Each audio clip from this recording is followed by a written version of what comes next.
What's up, everybody? Welcome to my review of the Latitude 64 Fuse. Big thank you to Dynamic Discs for sponsoring this video. Go to dynamicdiscs.com to check out the website to have all the bags, all the carts, the Latitude, the West Side, of course, all the great DD plastic. Definitely appreciate working with them, and I'm happy to continue to do so here in 2020 and hopefully beyond. Definitely be checking out their new stuff once that comes out this year, and definitely excited to do so.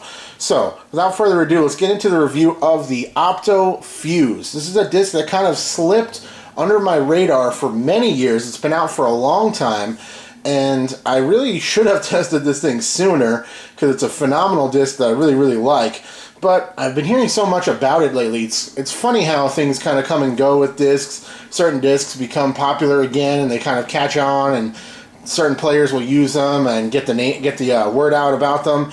That kind of happened with the Fuse over last season. Kept hearing about it, kept seeing things about it, and I wanted to find out for myself. This thing went straight in the bag after my first testing session, and I really like it enough that I bought this one as well to do a quick dye job on. This one's slightly older than the one that DD sent me. I have not thrown this one yet. It's a little bit lighter, so I'm excited to try that one out. Whenever I put a disc in my bag, I like to have at least one more laying around somewhere just in case I lose it, or I can test two different ones and see the variations and stuff. I like to do that sort of thing. So let's take a look at this one. This is the one DD sent me. It was just pink, and I put some purple on it with my conditioner dyeing method.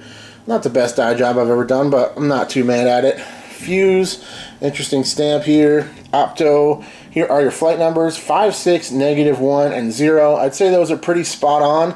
Depending on the one you end up with, you might see some natural turn, or it might just kind of hold the release angle as long as you don't like overpower it or pull it over or anything like that. But yeah, I'd say those are pretty spot on. And the 6 for glide is definitely apparent. This thing really holds the line for a long period of time. Once you get it to kind of settle into its line, like if you throw it hard on some hyzer, it'll pop up straight. Just like take a hyzer, pop up straight, and just hold it and float for a really long time. So I'd definitely say the 6 is accurate. Let's take a look at the design of this thing. It's got a little bit of a rounded top to it, not perfectly flat by any means. It's got a really comfortable rim profile. Looking at it here, you can see it doesn't really have a bead, but the rim kind of sweeps down into, it kind of is like reminiscent of a bead, if that makes sense. Like it almost has a bead, but not really. See what I mean there? And there's like a little rounded edge there that kind of mimics a bead, but it's not very defined. Anyway, it's pretty shallow. Like there's no real depth this way. It's quite shallow, so I think just about anybody can get a good grip on this thing. I've been liking the way it feels with this old fan grip I used to use. I'm trying to get a little bit more hand on top of my discs lately as a test, and this thing feels really nice for that. But I think anybody can grip this disc and be fine with it just because it's a really small, manageable rim, but it's a full diameter mid-range, so even me with my big hands, it feels real nice in the hand for sure. Let's put it up next to a couple other options. First of all, the compass, which is quite similar. Compass definitely more stable, but it's still quite neutral overall in terms of holding release angles. And you can see they're pretty similar in terms of shape. They're not like hugely different. The compass is more rounded. It's a little bit wider. It's got just a little bit more pronounced, I guess.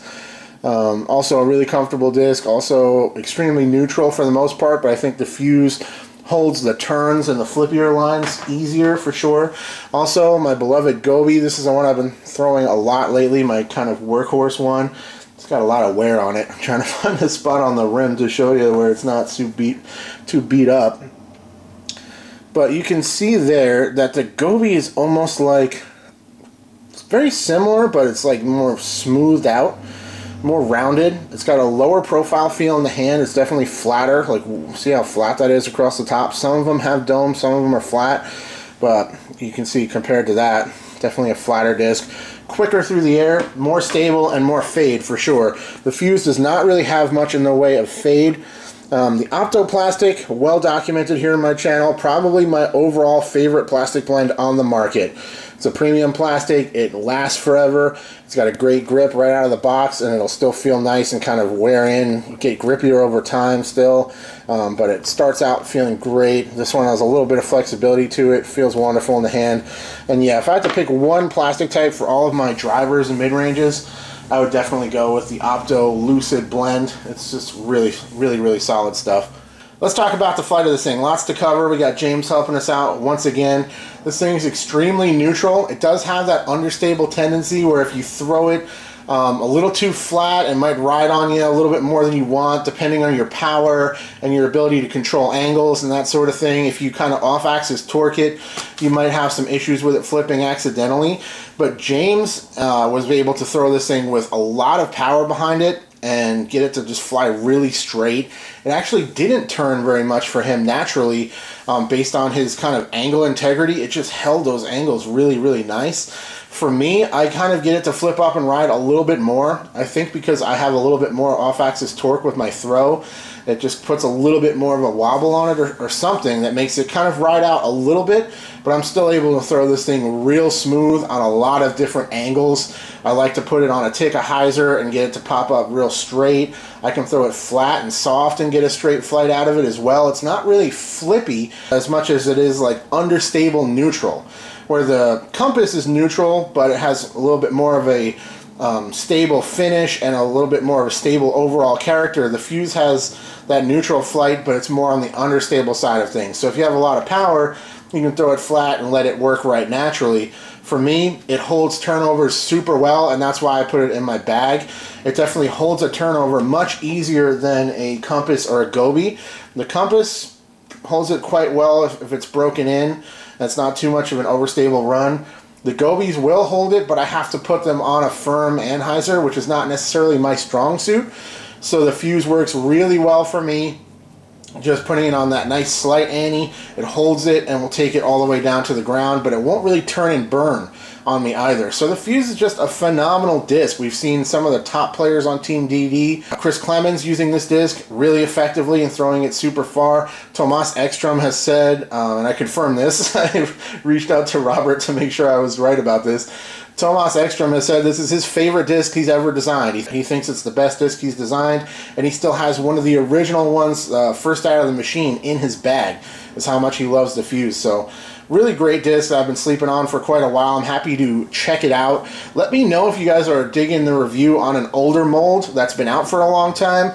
I hope to maybe bring out a little bit more content like this. Of course, keep you guys up to date with all the new releases from DD and everybody else, but also go back and check out some of these discs that kind of slip through the cracks on me. The Fuse is a perfect example of that, and I hope to do more of it in the future. So all in all, Fuse is a phenomenal disc that top professionals can use, and it could be a phenomenal first disc ever as well. If you've never thrown a disc before, this could be a great option. It's neutral, it flies really straight, you can get a nice glide out of it to get some extra distance when you're just starting out, and I think anybody in the middle can use it as well. Really great disc. I intend to keep in my bag for the time being.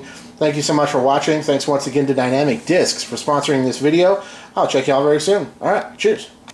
Thank you so much for watching, and big thank you to all of my Patreon supporters. If you would like to see your name listed in the credits of all of my videos, go to patreon.com/discgolfnerd.